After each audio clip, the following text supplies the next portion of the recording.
¿qué nos proponemos? Ya yo dije que identificamos 6 temas. Y empezamos por el empleo.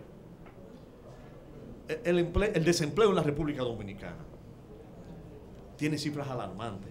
Yo decía el 17 de febrero de este año que mientras la media en América Latina, el desempleo se sitúa en un 8%, aquí se sitúa en un 14%. Nosotros pretendemos que la gestión nuestra de 4 años,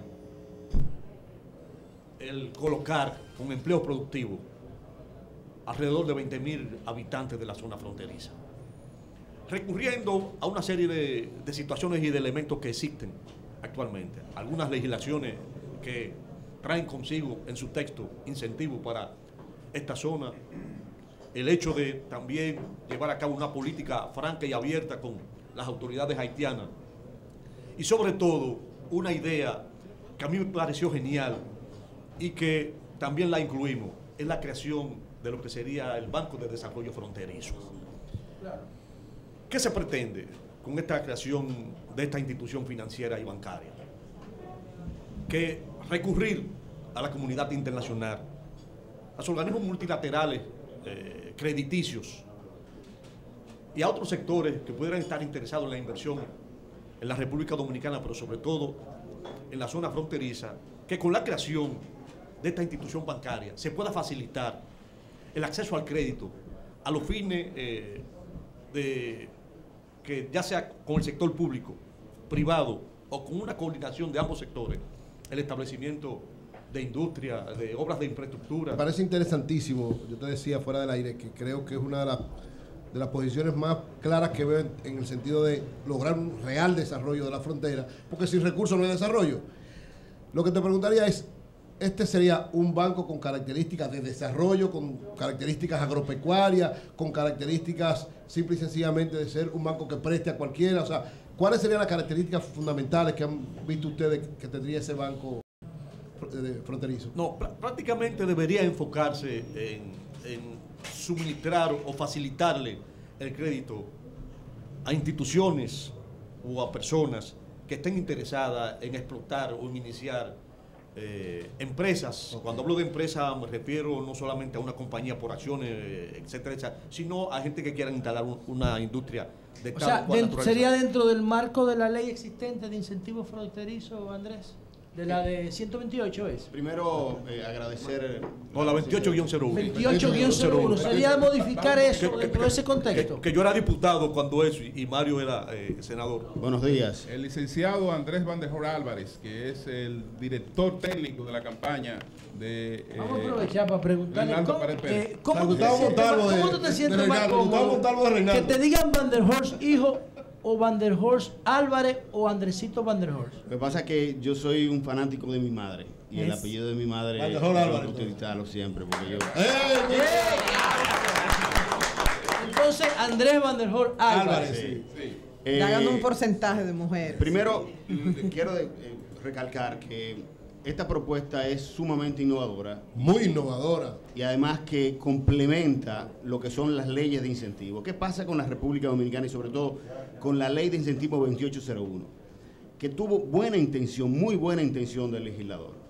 Y que con esa buena intención política, lo que propiciaba era que la inversión privada, sobre todo, viniera a una zona muy deprimida y que de manera de la manera del desarrollo se combatiera el tema de la pobreza y de la migración. ¿Qué resulta? ¿Dónde estuvo el fallo? En la complementariedad económica del financiamiento.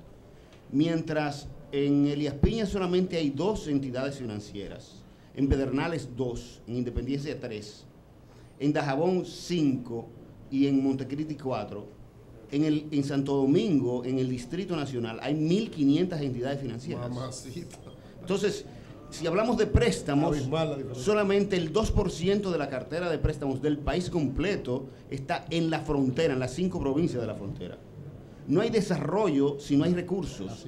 Y no hay apalancamiento del sector productivo, sea el que sea, si no hay recursos blandos. ¿Qué pasa? Que en toda la parte fronteriza, lo que ha habido muchas donaciones y cooperación, lo cual no hace sostenible el desarrollo. Cuando hay y nosotros veníamos ayer por la parte cerca del río Artibonito, donde hay algunos proyectos de cooperación, pero son proyectos pequeños. ¿Dónde está la segunda parte de esa cooperación? Está en el financiamiento. Entonces, ¿qué es lo que está pretendiendo el banco y la fórmula de la formulación de Reinaldo? Que esto no solamente preste a grandes inversiones. Por ejemplo, el Estado Dominicano con un préstamo así puede hacer la carretera internacional que ayer vimos que no existe.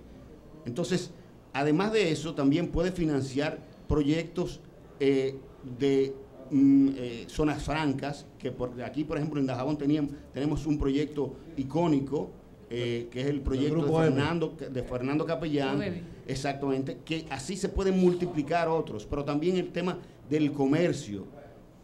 Financiaría también pequeñas y medianas empresas a través de un primer piso.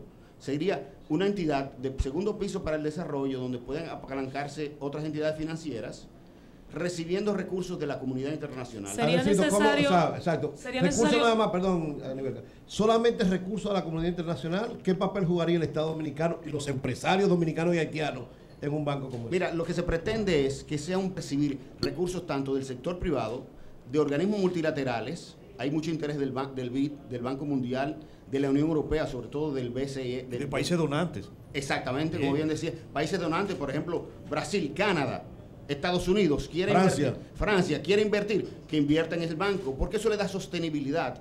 Pero los criterios para elegir los proyectos ya no serían criterios políticos necesariamente. Eso se definiría en el transcurso de... Así es. Hablaban ustedes de la importancia de la ley 2801, pero también expresabas la necesidad de complementarla. Al parecer, la práctica nos indica que no ha sido suficiente. Y se pueden contar quizás con los dedos de una mano la cantidad de empresas que se han acogido a la ley y que están teniendo consecuencias positivas para el país. En el marco de la propuesta de este novedoso banco, ¿entienden ustedes que sería necesario modificar esta ley para generar por esa vía complementos, ciertos niveles de compromiso mayor o de estímulos mayor para que el sector privado se interese por la frontera? Porque independientemente de la política que se haga del Estado, si el sector privado no se integra, no importa. Tenemos la frontera sur, donde, por ejemplo, la tierra en algún momento no es tan fértil, pero el tema no es la tierra, es como que a nadie le interesa cultivarla o no se siente estimulado para. Aquí en la frontera norte, que es la zona donde mejor está la frontera, la cantidad de tierra baldía espanta.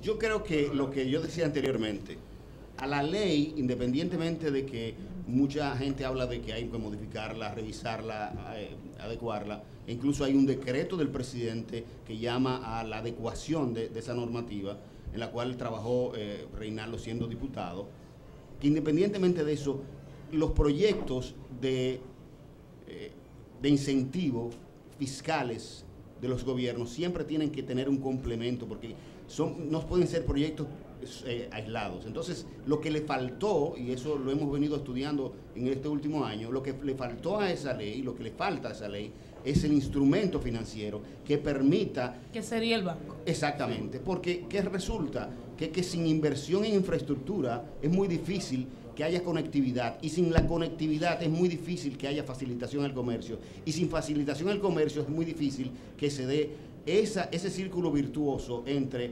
empresa, mano de obra, empleo, que pueda propiciar. ¿Qué vemos nosotros?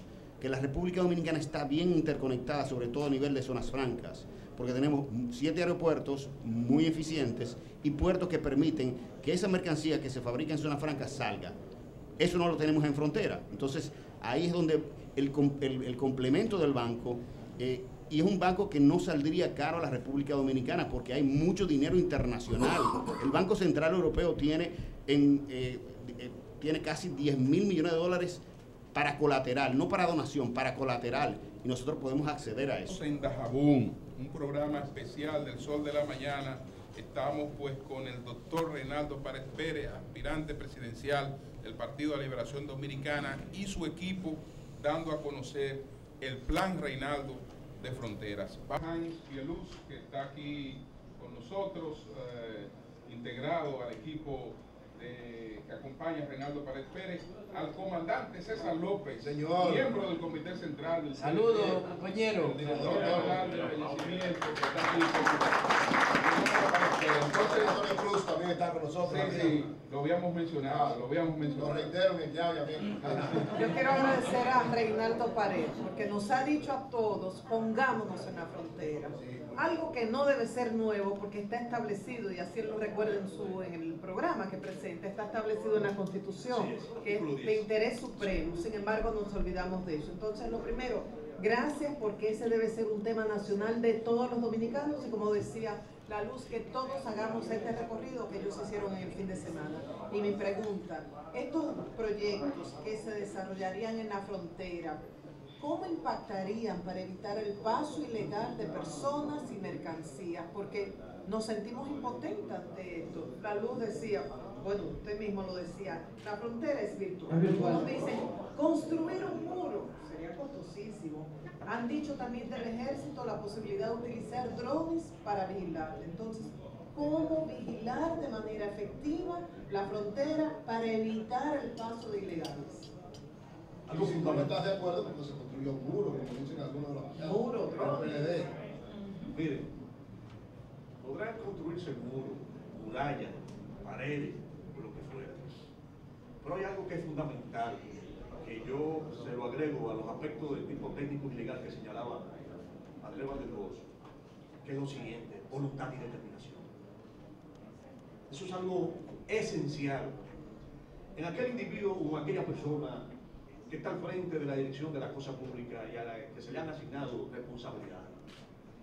Y yo creo, y escúcheme que hable en primera persona, que si algo me ha caracterizado durante el desempeño de funciones públicas electivas, que solamente desempeñan funciones públicas electivas, es eso. Yo siempre he sabido manejarme y conducirme con carácter y determinación, y no tengan ustedes la más mínima duda, y los amigos y amigas que en este momento nos escuchan a través de este programa, que yo procederé de esa forma. Pero además, algo que es elemental y que yo señalaba hace un momento. Si queremos tener un tratamiento adecuado y como corresponde en lo referente a la seguridad nacional, ya yo dije que la frontera es el principal reto que se tiene por delante al momento de tratar lo referente a la seguridad nacional. Podrán existir legislaciones, ciertamente como tú señalabas, María Elena, la Constitución de la República en su artículo 10 establece, no esta, sino siempre se ha establecido y consagrado en las diversas constituciones que ha tenido el país, el hecho de que se declare de alto interés y supremo todo lo referente a la zona fronteriza, donde se privilegia, de acuerdo con este texto, el hecho del tratamiento, lo relativo a lo social, a lo económico, a lo cultural, a lo político. Pero ha faltado eso. Esa voluntad política que es indispensable en todo, no solamente para emprender empresas o para enfrentar situaciones como sería el caso de la frontera, sino para enfrentar toda la problemática en sus diversos ejes de la República Dominicana. ¿Cómo tú valoras lo que está haciendo el presidente Medina ahora? Oh, excelente. Por primera vez en décadas, se ha afrontado de manera responsable lo relativo a la migración de extranjeros, en sentido general. Este plan de regularización, que dicho sea de paso, cuando trato el tercer elemento referente a la migración ilegal, establezco y señalo que continuaré y afianzaré lo referente al plan de regularización, porque eso es fundamental y algo que no se puede renunciar en sentido general. Yo continuaré con eso que ha iniciado Danilo al frente de su gobierno, porque hacía falta. ¿Mantendrá el mismo espíritu de cooperación con el gobierno haitiano? No, claro, no, y el trato acorde con lo que disponen y trazan la legislación nacional y los acuerdos internacionales con las personas de otras nacionalidades, sin importar la nacionalidad. El sol de la mañana, el sol